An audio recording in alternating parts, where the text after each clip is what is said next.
রোজা রাখতেছি, এই যে অন্তরের যে নিয়ত, এই নিয়তের সাথে সুবহে সাদেক থেকে নিয়ে সূর্য অস্ত যাওয়া পর্যন্ত সকল প্রকার পানাহার জৈবিক চাহিদা থেকে নিজেকে বিরত রাখা, এটা হলো সিয়াম বা রোজা। তাহলে একজন বান্দা রমজান মাস ছাড়া অন্যান্য মাসে পুরা দিনের কোনো না কোনো সময় ইবাদত করে, কিন্তু রমজান মাসে সুবহে সাদেক থেকে নিয়ে সূর্য অস্ত যাওয়া পর্যন্ত পুরাটাই তার ইবাদতের মধ্যে কাটে। এ কারণে হাদিসের মধ্যে আসছে যে রোজাদার ব্যক্তি যখন ঘুমায় তখন আল্লাহ তাআলা ফেরেশতাদেরকে বলেন যে তার আমলনামায় লেখো সে ইবাদত করতেছে। আলহামদুলিল্লাহ হামদাল মুওয়াহিদিন والصلاة والسلام على نبي المخلصين وعلى آله وصحبه أجمعين أما بعد فأعوذ بالله من الشيطان الرجيم بسم الله الرحمن الرحيم يا أيها الذين آمنوا كتب عليكم الصيام كما كتب على الذين من قبلكم لعلكم تتقون صدق الله العظيم। আলহামদুলিল্লাহ, সমস্ত প্রশংসা মহান আল্লাহ তাআলার দরবারে, যিনি আমাদেরকে বরকতপূর্ণ শাবান মাসে পবিত্র জুমার দিন তার ঘর মসজিদে এসে কোরআনের আলোচনায় বসার তৌফিক দান করেছেন। আমরা সকলেই শুকরিয়াতান বলে আলহামদুলিল্লাহ। তোমার হাজিরিন, আমাদের যে ধারাবাহিক আলোচনা চলতেছিল রমজান মাসের জন্য, ওই ধারাবাহিক আলোচনা স্থগিত থাকবে। পুরা রমজান মাস যে আয়াতটি আমি তেলাওয়াত করলাম, রোজাকে ফরজ করা হয়েছে, রোজা সংক্রান্ত যে আয়াত আছে, এই আয়াতগুলির ধারাবাহিক আলোচনা হবে। রমজান মাসের পরে যদি আল্লাহ তাআলা তৌফিক দান করেন, আবার আমরা পূর্বের ধারাবাহিক আলোচনায় ফিরে যাব। আজকে শাবান মাসের 28 তারিখ, ফেব্রুয়ারি মাসেরও 28 তারিখ। শাবান মাস কালকে হয়তো একটি দিন আছে 29 তারিখ, আরবি মাস হয় 29 না হয় 30, এই দুটার মধ্যে কোনো একটি হয়। যদি 29 তারিখ হয় তাহলে রবিবার থেকে আমাদের রোজা শুরু হবে এবং আগামীকাল এশার নামাজে আমাদেরকে তারাবির নামাজ আদায় করতে হবে। আর যদি 29 মাস না হয়, 30 হয়, তাহলে পরের দিন অবশ্যই আমাদের তারাবি এবং তার পরের দিন সোমবারে আমাদের রোজা শুরু হবে।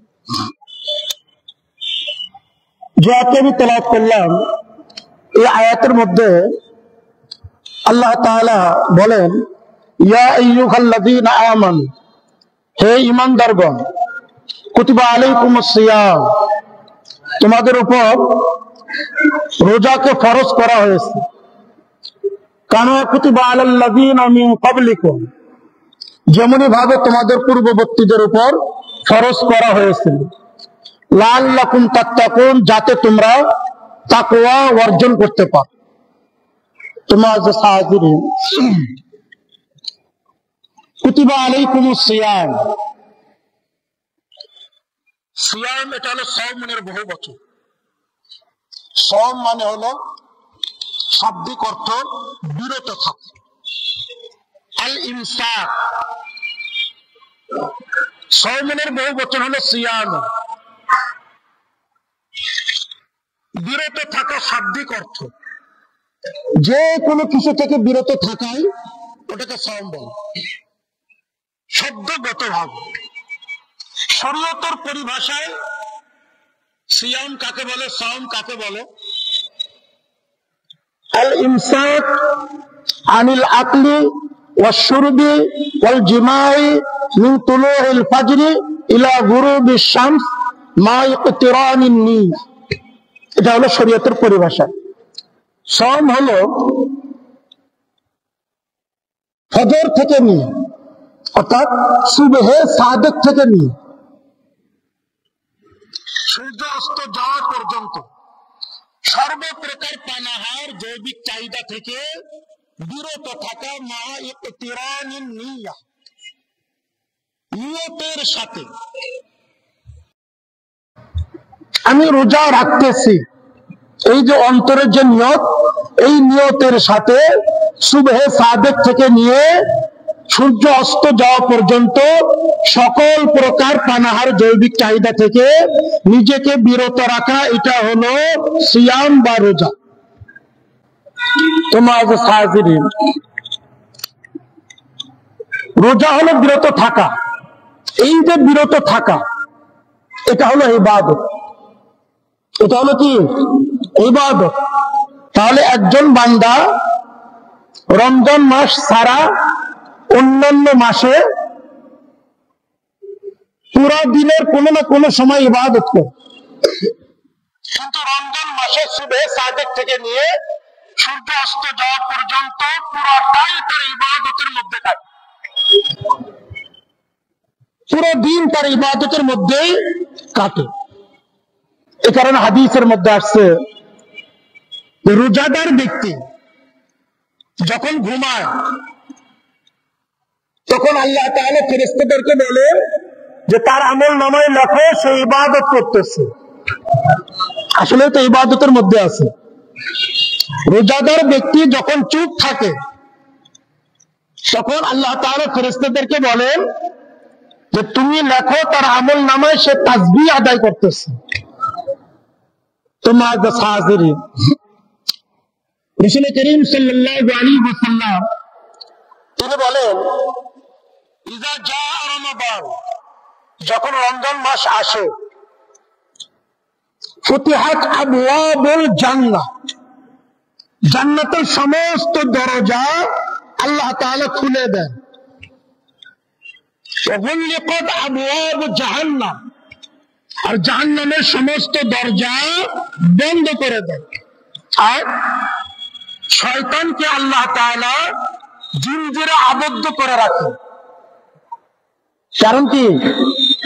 আল্লাহ তাআলার বান্দা পুরো দিন ইবাদতের মধ্যে থাকবে, যাতে সে ইবাদতের মধ্যেই থাকে, ইবাদতরত অবস্থায় কোন নাফরমানিতে লিপ্ত না হয়।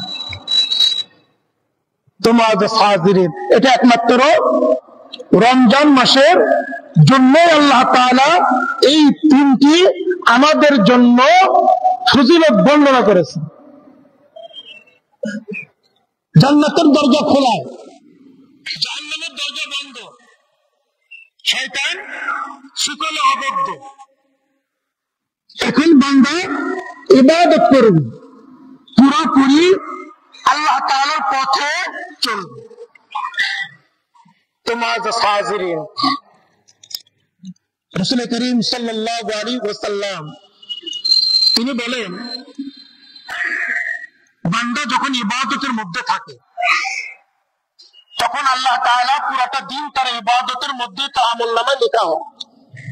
এরপরে তো নামাজ পড়তেছে, এরপরে কোরআন তেলাওয়াত করতেছে, তাসবিহ তাহলিল পাঠ করতেছে, ইবাদতের উপরে ইবাদত। তোমার হাজিরিন, কিন্তু পূর্ব প্রস্তুতি ছাড়া এই ইবাদত পরিপূর্ণভাবে আদায় করা সম্ভব নয়। যে ব্যক্তি পুরো বছর কোন নাফরমানির মধ্যে লিপ্ত ছিল, এই রমজান মাস আসলে তার জন্য খালি নয়, অতটা সহজ নয়।